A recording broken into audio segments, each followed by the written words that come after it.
South by Southwest with Austin Underground, and I'm here with Yndling. Hi, nice to meet you. It's nice to meet you How's too. your South by going so far? You guys already played one show, right? Yeah, we did. We arrived on like a couple of days ago, and then we played our last like unofficial showcase yesterday. How was that? It was so good. Yeah. Cool. I'm excited for your show tonight. Thank you. So first I wanted to ask about like your first single, It's Almost Like You're Here, and then your upcoming one, As Fast As I Can, that I got to hear. Yeah. Is a little bit different than your previous work. I feel like sonically, like a little maybe heavier with more like instrumentation, like guitar and drums. Like what is that like a sonic change that's going to be throughout your whole album? Yes and no, kind of. With my next album, I've decided to kind of make 2 different releases of it because I want to experiment with sounds a little bit. Okay. So for this first one, it's going to be very shoegaze influenced, and my next single, As Fast As I Can, is more on the heavier side of shoegaze, so more like My Bloody Valentine and not as dreamy, you know. So yeah, I think we'll have a couple more songs like that as well coming. But it's also just it's such a sweet song when it comes to the lyrics, which is why I kind of wanted to change it up a little bit with the production. Okay. So like to have a heavy production and sweet, because it is kind of a love song. Yeah. And I wanted to just kind of switch it up with the production so it's not all sugary, you know? That's cool. That's cool. So the first half of the album will be the more like heavier, and the second half will be Yes. maybe like lyrically different and also sonically different. It's more sounds. So with the first part of the album, it's going to be more shoegaze, and then the second part is more like trip hop, and more of like Portishead Massive Attack sort of sound. Yeah. I was curious about like if you guys had any like new inspirations like Portishead or like because your work is very like Midnight Trust. I feel like. Yeah. And then the more like My Bloody Valentine and Yeah. this new like trip hop sound. What inspired you to go into that? I love both kind of genres, and I don't really want to be too tied up to one genre. Yeah. So it was just kind of fun to do it to kind of set that sort of limit to myself that, okay, we're going to do this now, and then we're going to do that afterwards, because then it's kind of easier to focus and go all in a way. Yeah. Yeah.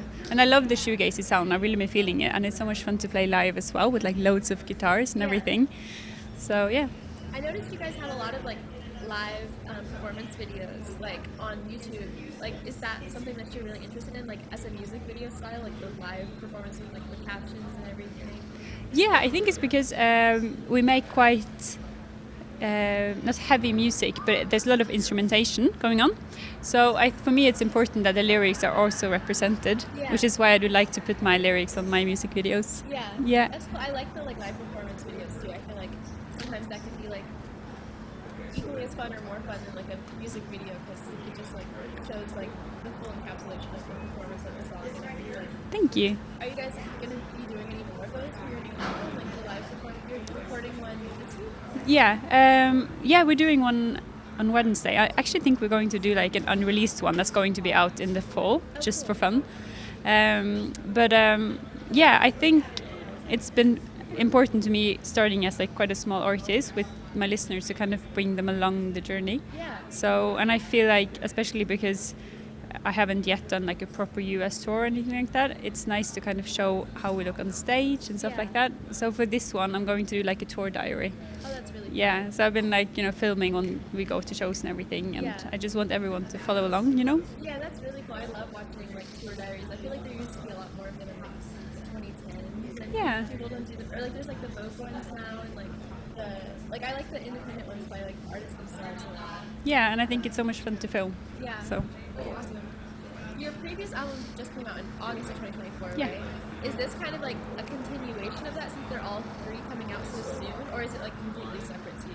It is a bit separate actually. I'm very fond of the Mood Booster album. It's called. It came out in August, and it's more like synth inspired. And now I wanted to be a bit more heavy on the guitars for this one, so it is a bit different. And it's also more. I kind of want some of my more fast-paced songs to have a bit more energy, just because playing them live, it's funner, Yeah.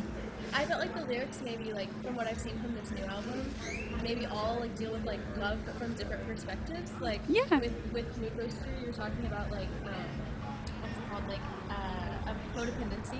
Yeah. And then, like, now you're talking about, like, vulnerability, you said, with, like, your new album, like, being too vulnerable to be in love. And Is it like, do you feel like it's like thematically like the same kind of topics but with different perspectives at all? Yeah, that's actually kind of exactly what it is. So that's very well spotted. It's going to be out in quite a while yet, but it's going to be called Time, Time, Time. I'm in the palm of your hand. Okay. So it's about how, as time passes, you've kind of encapsulate all these roles in your lives. So sometimes, you're the one who's gotten your heart broken, and sometimes you're the one who breaks the hearts. Yeah. And sometimes, you're in the right, and sometimes you're in the wrong. Yeah. And it's kind of just realizing that you can be all, like everything is, it's just human, you're gonna be everyone at some point in your life. That's I think. Super cool. I feel like it's very cinematic, almost like with like different albums, different sounds, all about like the same overall topic, but very different like ways of looking at it, and perspectives and themes. Yeah, it's basically just about being a whole human. Yeah. That's awesome. Do you have anything else that you want to like promote for your new album coming out in June, right? Yeah. Mm-hmm. And then, do you guys have any tour dates coming up past South by? We do, but they're all in Europe. Okay. So I don't know if your audience want to come to Paris, but if they do, No, we're playing a few international dates in Europe. So it's in Estonia, and we're doing Supersonic, like a festival thing, in May in Paris, Awesome. and then a few dates in Denmark and in Norway as well. Okay, cool. Yeah. Well, make sure to check them out on their website, their socials, those tour dates. Make sure to check us out at austinunderground.org, and we'll see you guys later. Thank you so much for having me. Yeah, thank you.